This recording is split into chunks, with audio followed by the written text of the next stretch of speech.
Good afternoon, everyone, and welcome to our webinar this afternoon, Coping with the Unexpected, the Costa Concordia story. So for those of you who don't know me, my name is Duncan MacLean and I head the shipping and transport team here at Brodie's. So to all of you attending, a very warm welcome to this webinar, which I'm sure and I hope you will find very illuminating. A particular welcome this afternoon to our guest speaker, Sam Kendall-Marsden, who is Global Head of Claims at the Standard P&I Club. Sam is going to share with us this afternoon some of his insights into this major casualty and give us some of the colour behind the headlines. Sam is a qualified solicitor who is in practice in the UK and Australia for 10 years before he joined the Standard Club in 2008. In addition to his global role for the club, he also chairs the large casualty subcommittee for the international group of P&I clubs, of which the Standard Club is one of the members.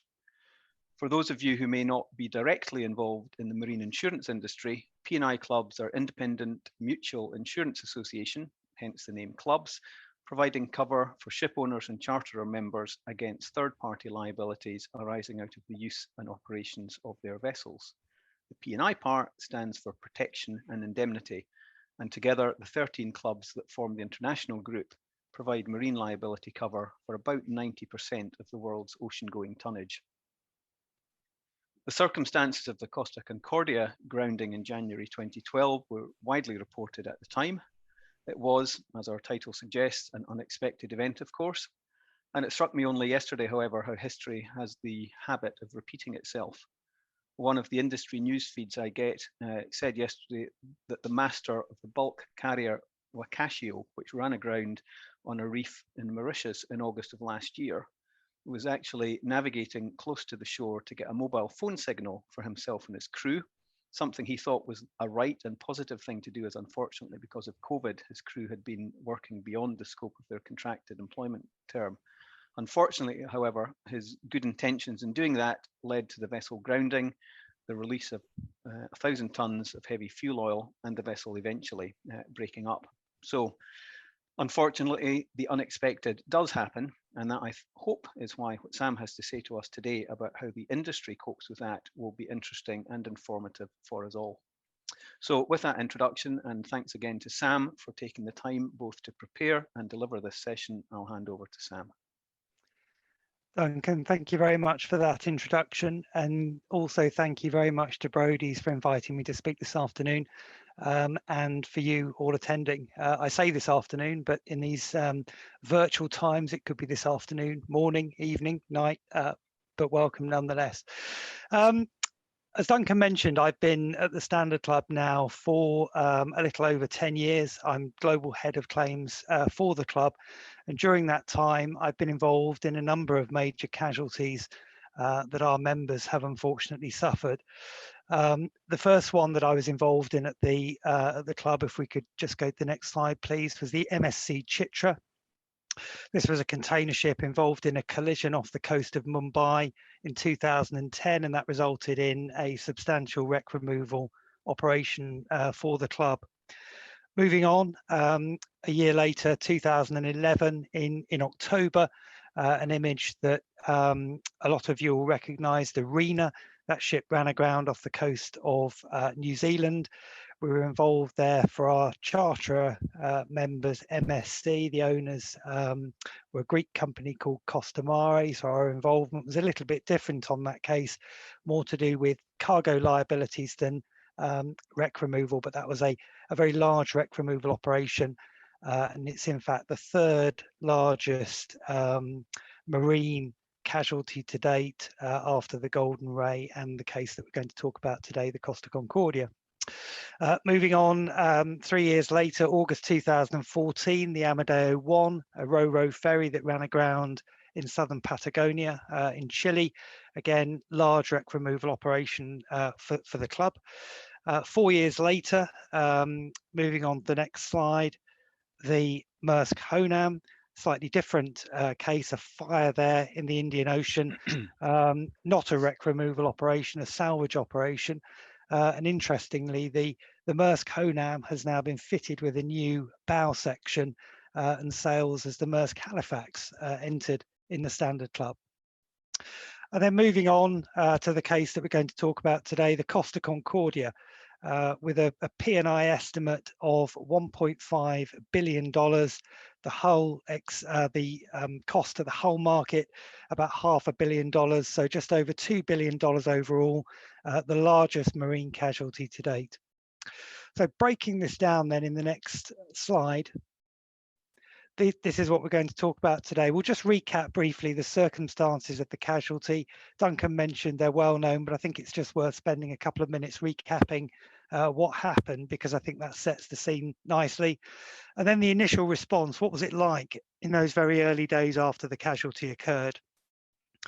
At its heart, the Concordia was a human tragedy, so we'll have a look at the response in terms of passenger and crew liabilities, and then wreck removal and recycling, and then lastly, the activities that we're still involved in, site remediation and restoration. So if we could move on then 2 slides to the casualty. That's a picture of the Costa Concordia lying on her starboard side off the coast of Giglio. Moving on to the next slide, she was involved in a Mediterranean cruise in January 2012, and she'd in fact left the port of Civitavecchia, which is a port just north of Rome, and was making her way northwards towards Savona when at 9:45 on Friday the 13th, she struck a submerged rock on the Lascaux Reef just off Giglio Island, which is a very small island 18 miles off the mainland. She suffered a gash 50 meters long to her port side, rapid water ingress.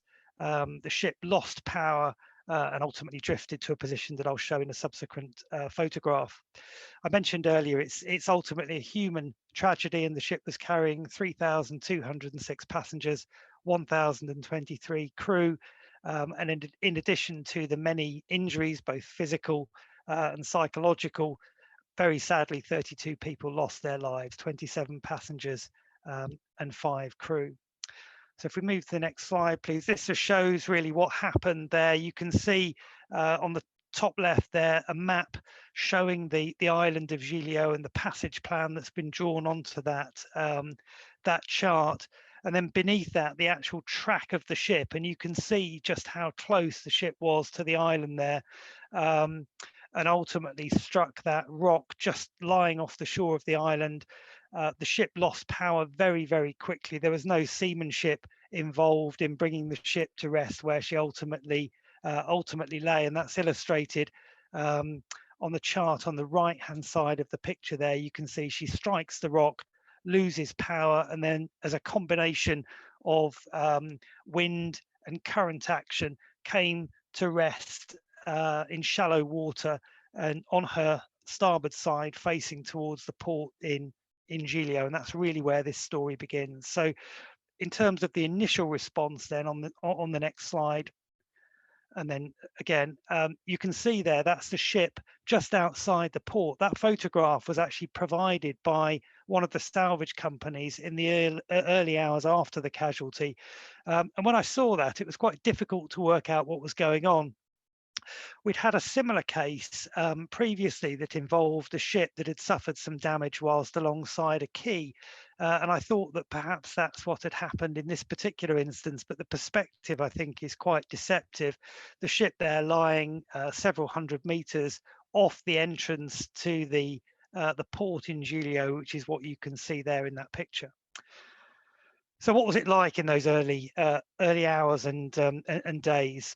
Well, that's a picture there taken from the ferry that goes from the mainland to the island of Giglio, and you can see all the people there clustering on the starboard side of the ferry to get a glimpse of the ship as she lies against the island of Giglio. Once we were notified of the incident, we began immediately to think about how we were going to respond to it. And the starting point, although it sounds very prosaic, is in relation to the cover that we provide. And at that time, the Standard Club and also Steamship Mutual insured the whole of the Carnival fleet on a 50-50 quota share basis. and each club had the claims handling lead in relation to certain of the brands, and Costa was the brand that the Standard Club had the lead for, and so we were the club that would be responding to the casualty and dealing with the claims handling.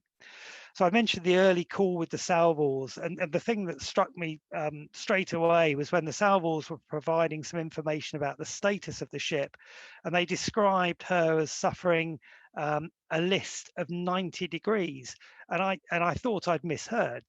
So I said, did you say 90 degrees or 19 degrees? And when they said 90, I couldn't believe what I was hearing. In the photograph that you saw, the ship had righted somewhat since then, but we knew it was going to be a very, very serious incident.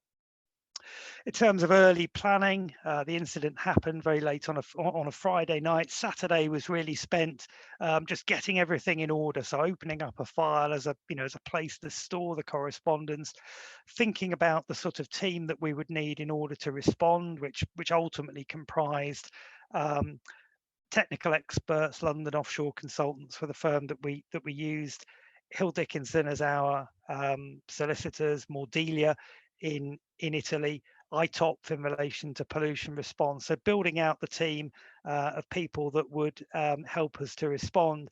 We're very fortunate that the member in this particular case, Costa, part of Carnival, also had a lot of resources, and those resources were deployed to assist the club, not just technically, but also in terms of things like finance and accounting, which was obviously important when you've got a lot of cost items to deal with. So once that had been done on the Saturday, I travelled out to Italy on the Sunday, flew out there, and then drove to the island. It actually took a very long time to drive there, because you can imagine the phone was absolutely running hot with calls in, out, planning for all the things that we were needing to do in those early times. And at the same time, the authorities were running an emergency response, because there were still people on board that ship alive, and unfortunately those who had deceased. So that operation was going on at the same time. If we just go to the next slide, in terms of the wreck removal, there is a pattern to these things, and they tend to fall into a number of operational phases. We expect authorities to issue an order calling for two things. The first is generally the removal of bunkers and other pollutants to protect the environment. The second is an order for wreck removal, and we had both of those things here. So we knew at the outset, in addition to pollution response, so preventing any spillage as best as we can, we were likely to have to remove the bunkers from the ship, which ultimately was mandated by the authorities. Wreck removal, that would normally follow a tender process, and you would need some time in order to conduct that. So you would typically have a caretaking phase in between bunker removal and wreck removal. And then following on from that, remediating the site. So removing all of the things that might have fallen from the wreck of a ship. And then the final phase that we'll talk about towards the end of the presentation, site restoration. So what was the island like in the early days? I've got some photographs here just showing Giglio. I don't know, whether I know in the audience there are people that were involved in this project. For those who weren't, it's an island that a lot of people hadn't heard of. It's a very small jewel in the Tyrrhenian Sea, a holiday island. You can see the brightly coloured houses there. A short small narrow area of frontage between those houses and businesses and the sea, quay wall and a few hotels in the right hand photograph there. It's a holiday island, and you can see the emergency services had to set up all of these facilities in tents along the port frontage there. Just behind those houses, there was a school that was in the process of being renovated, and that school was taken over in the early days and became an operations centre. And it was a hive of activity. You had long trestle tables in the school. You had local people in a makeshift field kitchen cooking for all of the emergency responders, and they were coming in after their shifts, trying to find people on the ship, eating, getting back out again. You had people on the floor, later on testing mussels for pollutants. The salvos were set up in a particular room. We were scurrying around trying to do what we needed to do. So a hive of activity, helicopters buzzing in the air, the press doing pieces to camera, which is what you can see there on the right hand side. A fairly chaotic, febrile post-casualty environment.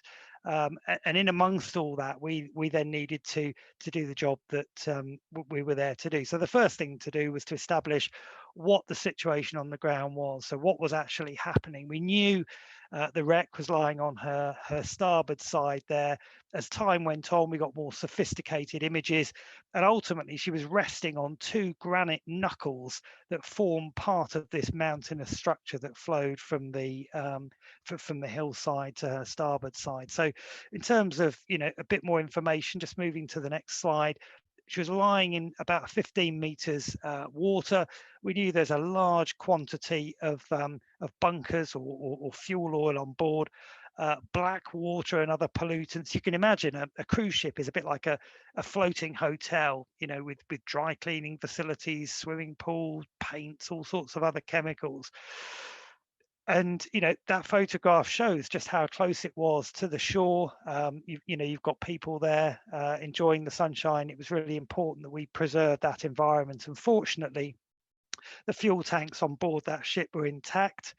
We thought the wreck was relatively stable, but you never really know. And a constant refrain was that the ship might slide down into deeper water, several 100 meters deep, and that we might be in a much more serious situation. But at that early point, no spillage. Now you can see that the weather there is very calm, but the weather isn't always benign, as the next picture will illustrate. This was the notorious October storm of 2012.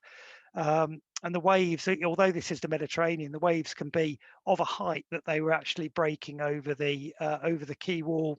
And in this particular picture, we were concerned that they would threaten the integrity of the ship, and of course, potentially wash things out of the ship as well onto the seabed that would ultimately need to be remediated. So moving on to the first phase of those that I mentioned earlier, bunker removal. So the bunkers, this is the fuel oil on board the ship. What we did, we ran a mini tender. We knew that there were some salvos on the island. Smith Salvage were there, Titan were there. They were camped out in different hotels, and we ran a mini tender between Smith and Titan. I was shuttling between the two hotels, backpack on my back with my laptop, basically trying to extract from them their best bid from a commercial standpoint and a technical standpoint, and certainly not in that order. So the incident occurred on the Friday the 12th. By the following Thursday, we were working on the contract. Smith had partnered up with an Italian company, Neri, and we started negotiating that contract. I remember I sat in the lobby of the hotel at lunchtime on the Thursday. We started negotiating. The negotiations went on all day. We decamped to our separate hotel rooms. We each had our London lawyers on the phone. And ultimately, we ended up in a conference call where we ran through this contract form, clause by clause, negotiating every single clause and amendment until that was then signed. And we actually dispatched our lawyer in the dead of the London night to go to the salvos lawyers' offices, sign that contract. And by the next morning, that photograph you're seeing there is taken from the ferry.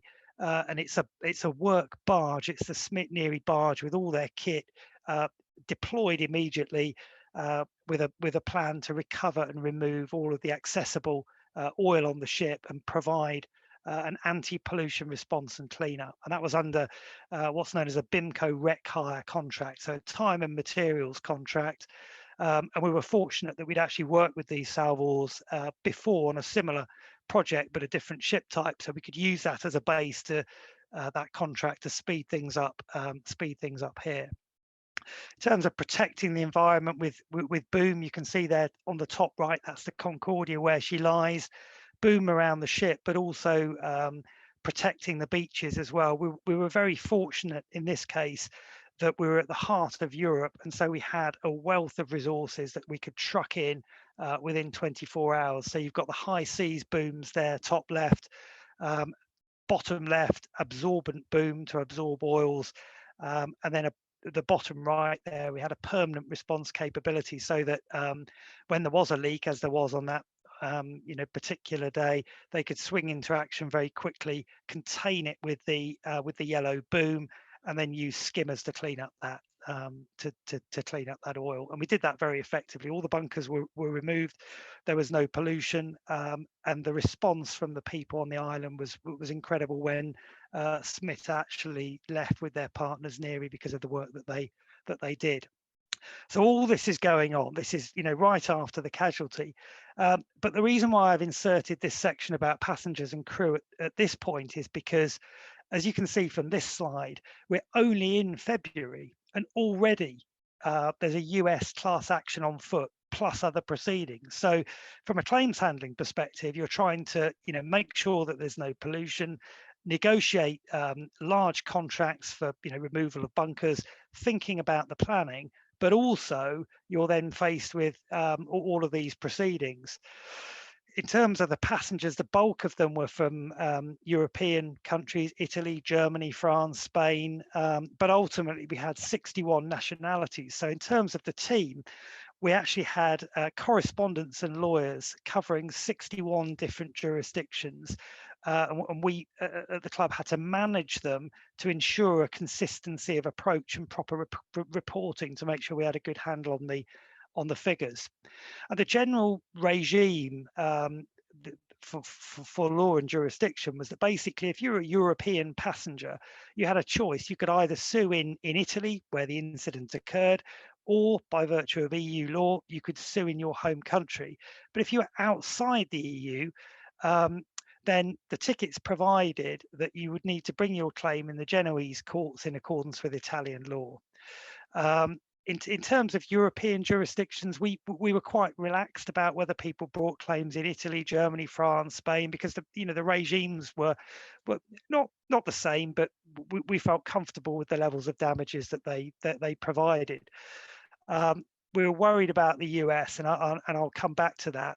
One of the strategic things we did early on was to make what we called a general offer.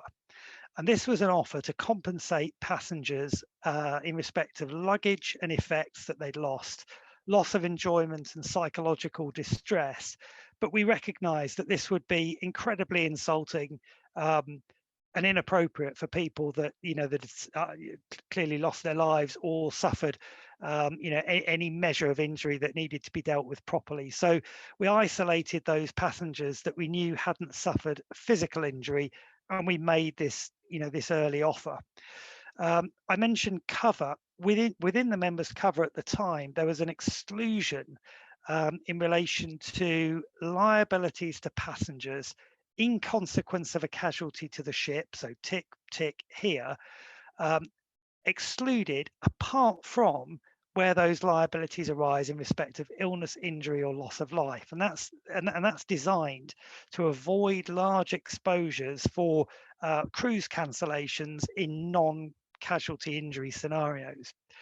But the way in which we found a route to compensation for all of the passengers was in how Italian law treats injury for psychological harm. And as a matter of English law, you need a diagnosed psychiatric injury in order for it to qualify as an injury in that legal sense. But in Italian law, the bar was set at a much lower threshold. So we could reasonably conclude that all of the passengers had really suffered an injury, and therefore we were free to make that general offer. And the strategic advantage of that is that we were able to settle about 1,000 passenger claims within a month, and so remove those from the table and then focus on the more serious cases. The reason why we were concerned about the US is principally because of the potential for passengers to recover more damages in that jurisdiction.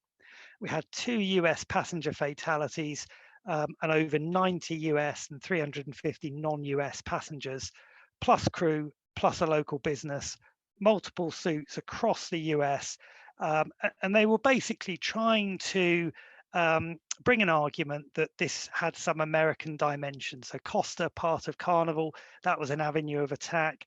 They also tried to bring in the interior designer of the ship to say that that somehow had a bearing.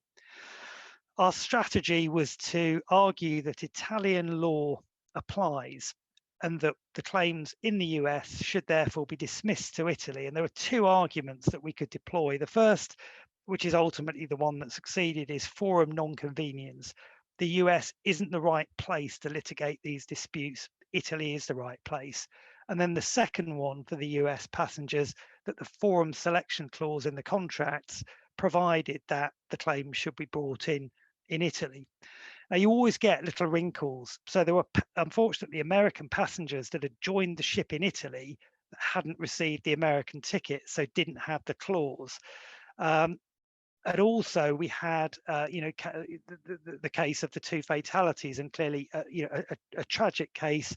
We were concerned that perhaps jurisdiction might be founded in the US and the damages might be higher. And so in terms of our overall approach, we reached settlements with passengers where we could and where that was appropriate to do that, and then otherwise fought these actions based on those two legal theories that I've mentioned. We had a bit of good fortune in that regard, in the sense that the first case that came before the US courts was a case involving an Italian business. This business was based on the island, and so it was perfect for us because you had an Italian business, Italian damages, Italian incident, Italian ship, Italian master, Italian class society. This was made in Italy. This wasn't a US case, and the court agreed with us. And so we won that case, and then the rest fell into line. And so we were able to remove the cases from the US and deal with them in the European jurisdictions that we wanted to. So if we go back to the islands, we're battling on those fronts as well. We then turn to wreck removal and recycling. If we just move on, there's an interesting cover point here in that when a ship suffers an incident, the first priority of the ship owner is to try and salvage the ship, repair it and put it back into action. And those operations are typically paid for by the hull and machinery and other property underwriters in terms of salvage itself. If, however, the ship becomes a constructive total loss, effectively an insurance write-off, the underlying cover passes from hull to P&I when the authorities issue an order for wreck removal.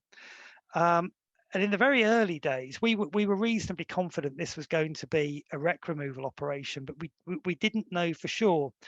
And so while the hull and machinery surveyors were investigating, we were planning ahead for wreck removal. So we're dealing with the bunkers, we go into a caretaking phase, and we issued a tender for wreck removal with a very tight time scale of a month. And we're under a lot of pressure from the authorities to provide a seamless, rapid response. But we designed the tender in such a way that if ultimately it turned out to be a salvage operation, it would still work as far as that was concerned as well. So we ended up with 6 bids for wreck removal. And the methodology for all 6 started with parbuckling. I think with Concordia, a slightly archaic term entered the more mainstream lexicon, and it basically just describes this process of turning a ship upright. So she was on her starboard side, turning the ship upright, and then there were 2 options. The first option was to either cut the ship up in situ, and there were 2 bids that proposed that, and the other option was to refloat in one piece and then tow for recycling. So how did we decide which of those methodologies to pursue, and how did we decide which bid to select? If we just go to the next slide, please. It took a little while to induce the Italian authorities to show their hand here. We wanted to know what their requirements were, and 3 months after the incident in April 2012, they confirmed that we wouldn't be allowed to cut up the ship in situ if there was a viable alternative. And one of the points that people have made is, wouldn't it have been a lot cheaper had you simply done that? Had you simply cut the ship up in situ on site and removed it? But the point is, a lot of the costs that we incurred would have been incurred anyway in terms of stabilizing the wreck and providing a platform to rest it on. We would have had to parbuckle it anyway, and it would also have made an awful lot of mess, not just in terms of pieces of the wreck, but also in terms of the other pollutants that would have escaped from the wreck and damaged the environment. And I think that was the primary concern of the authorities. You've always got an option about whether to challenge decisions, but again, it was an incredibly febrile environment, very intense environment, and we were always concerned that we might lose control and therefore that costs would escalate even more. So we accepted that stipulation, and the decision then became one of, do we try and re-establish internal buoyancy by sealing the wreck, pumping it out and refloating, or do we proceed on the assumption we won't be able to do that to any meaningful degree and establish some form of external buoyancy by fabricating buoyancy tanks or sponsons? And in conjunction with LOC, and also it has to be said, a lot of input from Costa as well, and Carnival. And in consultation with the Italian authorities, we awarded the contract to Titan McCoppery, which was a joint venture of Titan, the American salvage company, and McCoppery, who are an offshore contracting company based in Ravenna in northeast Italy. And they had, we felt, the right blend of expertise, equipment, and experience collectively. And again, the contract was a BIMCO rec hire. So as with the bunker removal, it was a time and materials contract, and I'll touch on the bearing that had on cost later. So they started work in May 2012, and that operation then ran until July 2014, and completion of the operation was essentially 18 months later than originally forecast. But if you remember what I said earlier, we had a month in order to tender for the job, and so most of the engineering and planning was still going on as the operation was rolling, which made it difficult to forecast the time it would take. So parbuckling, I mentioned that term earlier, the process of uprighting the ship. She lay on her starboard side, and the plan was to roll the ship over onto her keel, so she was vertically upright from that position there.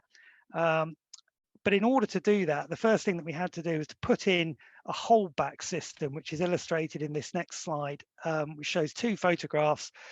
The first there, that's the inshore side, sorry, on the right-hand side, that's the inshore side of the wreck. Underneath the seabed, you have a series of anchor blocks piled into the granite seabed, and on the top of those anchor blocks you have these towers, and on the top of the towers you have bits of equipment called strand jacks or pulling machines that control the tension on chains that go underneath the hull of the ship and are affixed to the port side of the ship, and that was the holdback system that was installed. We then needed to roll the ship onto a subsea frame and bed of grout. And the next slide shows one of three very large platforms being lowered into the sea by this dynamically positioned ship, and they were then piled into the granite seabed. And there were three smaller ones as well. And to fill in the gaps, you had a bed of grout, which also alleviated the pressure on the starboard bilge as the ship would rotate into that upright position. So on the next slide, you can see a grainy picture of the grout bags in position. It was thought naively at the time, I think, that we could pick up those bags in one piece after the operation was conducted. Not the case. It took longer than we thought. They disintegrated, and that then led to sediment that we needed to deal with at the site restoration phase. I mentioned those buoyancy sponsons, absolutely huge caissons with their own incredibly sophisticated ballasting system, and these would be affixed to the port and starboard side of the wreck, and they could be blown out. The water could be blown out of these sponsons. They effectively act as armbands to raise the ship out of the water. Very difficult to install. You've got in the next slide a picture of the dynamically positioned ship there installing port side 12 P12 sponson, and the salvors needed to fashion grillage so that the sponsons would match the curvature of the ship. The two that we've just seen, special sponsors, the Bow Blister Tanks. As the operation went on, the salvors realised that there was a concern about the structural integrity of the bow and a need perhaps for further buoyancy. So they designed these Bow Blister Tanks, and they would effectively sit under the bow of the wreck, a bit like a neck brace, if you like.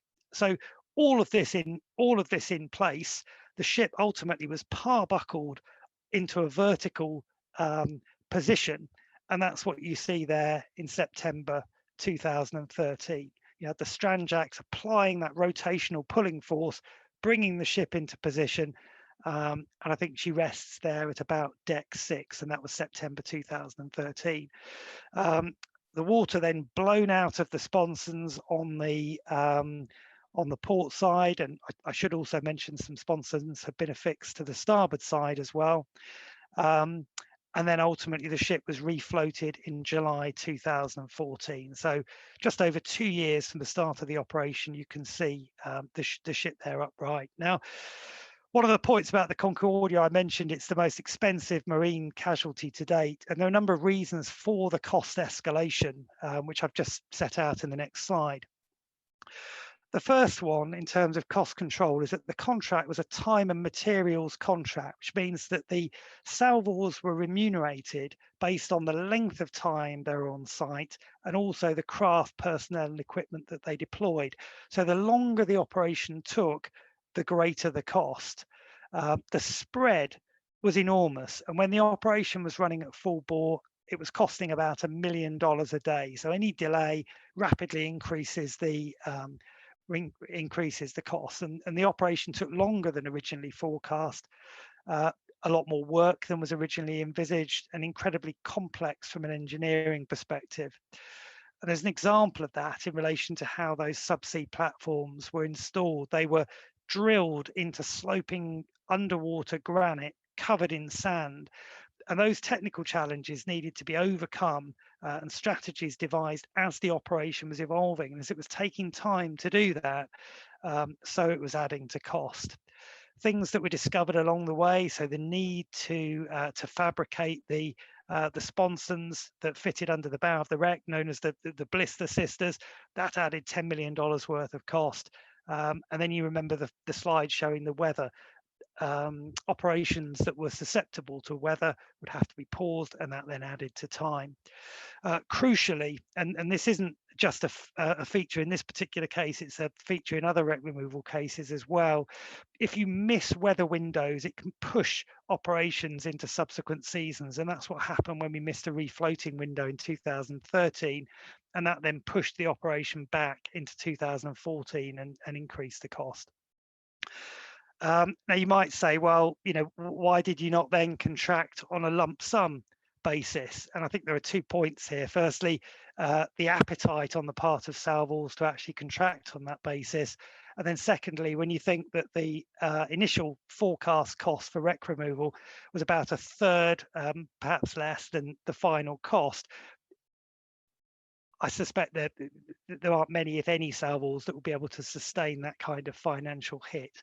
And therefore, it's in nobody's interest if the salvor simply can't perform, walks away from the job, because the problem still remains with the ship owner and the insurer, and you also lose the confidence, or it diminishes the confidence in the authorities.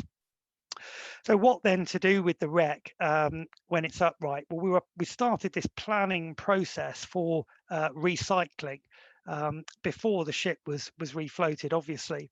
And on the next slide, you'll see that there were no suitable facilities locally, and we were worried about the condition of the ship. She was resting on her starboard side. We didn't know the extent of damage, and we were concerned about an extended tow. There was a sort of tentative solution proposed at Piombino, a nearby port, but the facility wasn't constructed. But there was this constant theme of there to be an Italian solution to an Italian problem. That was a phrase that was bandied around. So we issued an invitation to tender for recycling in December of 13. And it boiled down to two options. There was an Italian option in Genoa, a consortium of two companies there, Saipem and San Giorgio del Porto, and then secondly a Turkish company in Aliaga. And Turkey, Aliaga, has an established industry of ship recycling. They know what they're doing. There's a mature secondary set of industries that deal with the byproducts of that, and that was actually our preferred option. But we felt the only way to get the ship to Aliaga would be not by way of an extended tow and all the risks that that would involve, but by contracting for a very large semi-submersible heavy lift ship called the Vanguard, which is what we did. Unfortunately, the Italian authorities concluded after we'd presented on that their technical, environmental and legal concerns hadn't been addressed. There were issues to do with the transboundary movement of waste that the ship and everything on it was. There were concerns about the ship being fully raised out of the sea onto the deck of the Vanguard, water escaping and that causing pollution, and just the technical feasibility of the operation. And we felt that those issues had been addressed, and we considered challenging. But ultimately, when we factored in our prospects of success and the length of time it would take to achieve a victory, if we were to succeed, it would mean that we would miss the window to move to a recycling facility in 2014 and could risk a very serious conflict with the Italian authorities that wouldn't be in the best interest of the project. So we made the decision to proceed to Genoa at some cost, and we estimate the cost differential between the two options was about $80 million. So a very serious decision that we had to make. So next stop, Genoa, and we got there in July 2014. You can see in the next slide the Concordia resting against the seawall there on the right of that photograph at the container terminal. In amongst that huddle, Italian politicians and various other people working on the project. So that was the ship having arrived at Genoa, and then it went through a series of phases of recycling on the next slide from July 14 up until June 2017. That's the atrium of the ship looking in a very sorry state. And we had to make sure that that was done in a way that was correct from an environmental standpoint. So we went through a lot of due diligence in vetting the contractors and making sure that everything would be dealt with appropriately there. Going back to the island then, site remediation and restoration. The next slide just show a few photographs. The poignancy of people's luggage lying on the seabed, and just the range of debris and detritus and rubbish that was washed out of the ship, and then also on the right there at the bottom, this crust of heavy sediment that was killing all marine life on the seabed and preventing life from returning. And we knew we had to do essentially two things. We knew we had to clear all of this mess from the seabed and then restore it. So two phases that we're currently involved in: remediation. McCoppery, one half of the joint venture that dealt with the wreck removal, from December that year up until May, removed all of the subsea platforms. There was a distraction for a time when there was some talk about whether they might be used as an artificial reef and so forth, but ultimately the decision was taken to remove everything, and I think that was the right decision. The anchor blocks that were part of the holdback system, again drilled into the granite, they need to be removed. The grout bags and the grout that had escaped from the bags and just general debris and sediment all had to be cleared. We had people down there with effectively underwater hoovers sucking up the debris from the seabed, because without the removal of that, marine life couldn't return. So it was important we dealt with that. There was one particular craft that we brought from Northern Europe, and it had lots of mussels on the hull. And when it got to the nice warm Mediterranean, the mussels thought this is fantastic, and they grew. And then as we got into summer and they thought, blimey, this is a bit hot, they all dropped off and died and carpeted the seabed, and they then needed to be removed as well. In terms of the restoration of the site, we're 2 years into a 5-year restoration plan mandated by the Italian authorities. And instead of going for a private contractor, we've gone for a body within the University of Rome, CIBM, and we have some PhD students and professors in charge of that operation. And they're doing two principal things. They're replanting Posidonia or seagrass, and also replanting coral to restore the wreck site to its former condition. And the authorities are monitoring that. It's completely transparent. There are reports every 2 weeks into the authorities. I see them, the authorities see them, to make sure they're satisfied, and overlaid onto that, we have annual reviews to make sure that they're happy with what we're doing. And what I've done on the next picture is just to take out some photographs from recent reports that I've received. So you can see the divers there meticulously on the seabed replanting the Posidonia, and it's going incredibly, it's going very well. The Posidonia is taking, and in fact so well that these little Salima fish, as they're known, have moved in and are nibbling the seagrass. But I'm told that apparently this promotes their growth, so I should see that as a good thing. Coral, difficult to replant. Top right there, I think you can just see the epoxy, I think it is, or a form of cement attaching that to the rock there, and that rather terrifying looking creature in the middle, and on the right there, fish, a scorpion fish, I think, bottom right, and a form of monkfish in the middle. If any of you are thinking about taking a Mediterranean holiday, if COVID wasn't scary enough, I think perhaps they might put you off. But I mean, you know, they're not airbrushed in any way. They are the photographs taken from reports that show the site as it is, that we provide to the authorities. And I'm confident that when we finish that work in 2024 in spring, that the authorities will remain happy and satisfied with the work that we've done to right the wrong of the original incident.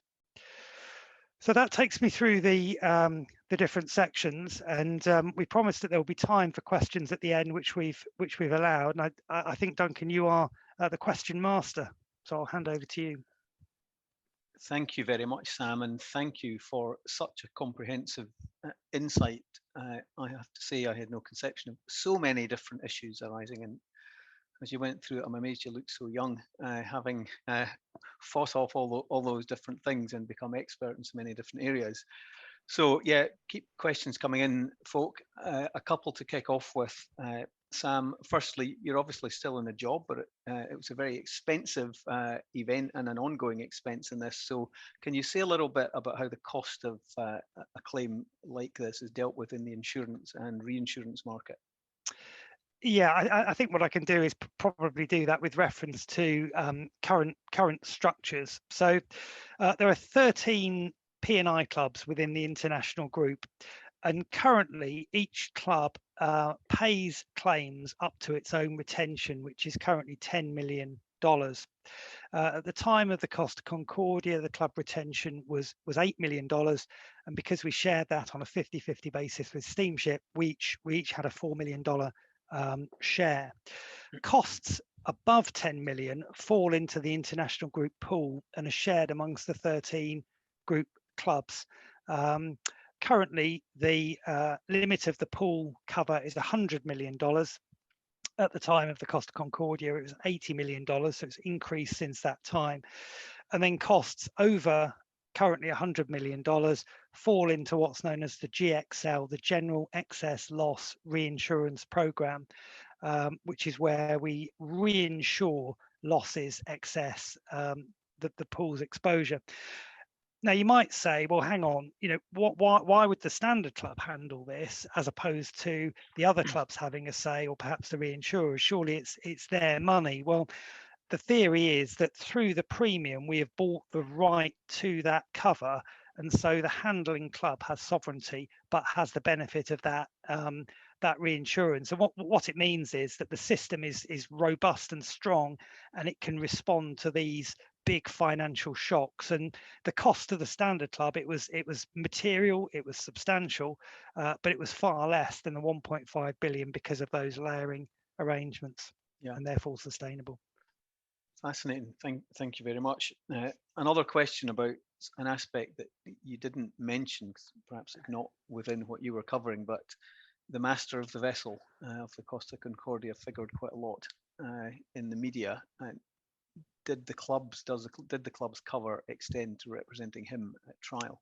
Well, Costa made a very early decision to put him outside the tent, and there's always a question around that. Do you keep those people within the tent, or do you put them outside the tent? And in this particular case, they felt that his conduct was so egregious that ultimately they would terminate that relationship, and he was then facing criminal consequences in the Italian courts, and ultimately was sentenced to just over 16 years in prison. So the answer is no. We didn't respond to those costs generally. However, a small proportion of those were required to be met by Costa as a matter of Italian law, and we responded to that in reimbursing the member. But as a general proposition, no. I mean, there's a broader issue here, because sometimes, you know, when there are often in certain Mediterranean jurisdictions, when there are navigational incidents, they're criminalised quite quickly, and clubs often make decisions to support crew in those criminal proceedings, because ultimately it's mitigating liabilities that are covered by the clubs in any event. So you've got that sort of mitigation of a covered risk point as well. Yeah. Another question, you mentioned Italian solution for Italian problems. Is that something that you would see generally around the world in casualties, that states want to contain the problem in that way and control the solution themselves, or do you meet different approaches? I think it varies, because there've been casualties where, you know, we felt like we've had an unfettered choice about the resources that we deploy. And ultimately, as a general proposition, I would say that it should ultimately be up to the ship owner and their club to decide on the response, and then provided that's acceptable from a technical point of view, then the authorities should allow that to proceed. But we see in some jurisdictions where it's impermissible to proceed without a local resource, and so that they will often partner with an international salvor. But what we always wanted to do with the Italian government here is to work with them and not against them. And so in the very, you know, we were never asked for security by the Italian government, for example. We would have ongoing dialogue with them. Costa obviously is an Italian company, strongly embedded within, within Italy. So although there were things that we may not have agreed with, we always tried to work with them, and we wanted to retain control in order to exercise at least some ability to control the cost. But that, you know, I think it is fair to say, there was pressure in that regard, but then it's born out of concern, and the authorities will always be involved, and rightly so. Yeah, you've described dealing with lots of different things on different fronts, but one of the things you mentioned was class actions, and a question is, are you finding that you come across class actions more generally now across the world? Is that a more common phenomenon than it was before? It is, and we see this in casualty situations, sometimes involving fishermen. So an incident will have occurred, there may or may not have been a spill, and the allegation is that that's affected their livelihoods, and so we face large numbers of claimants. I think that the highest number I can recall in a recent case was 27,000 fishermen. I'm surprised there are any fish left, quite frankly, if they were genuinely all fishermen. and it's incredibly difficult to estimate. And in the Concordia, not in the class action context, but there was one claim that we faced where it was settled for less than 5 million euros, where the original demand was over 220 million euros. And you're trying to make sense of all this and tell the pool and tell the reinsurers how much you think the likely costs are. And one of the criticisms that clubs face sometimes is that of step estimating.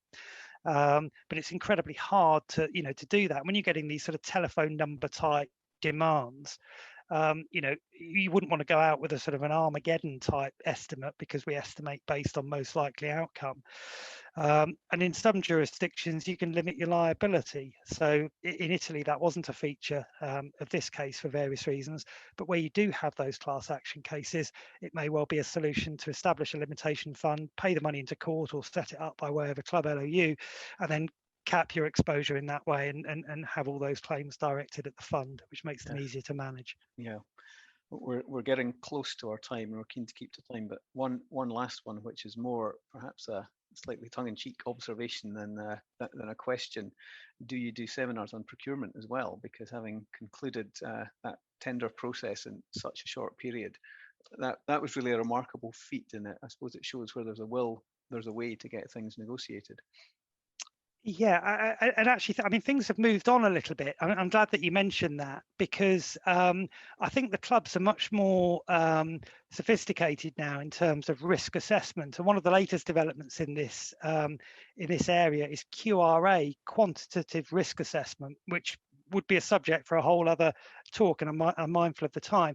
But it basically involves, at the outset, identifying all of the project risks, trying to work out what impact on time and cost they might have, devising mitigation measures in conjunction with the salvors, and then allocating those risks as between the parties.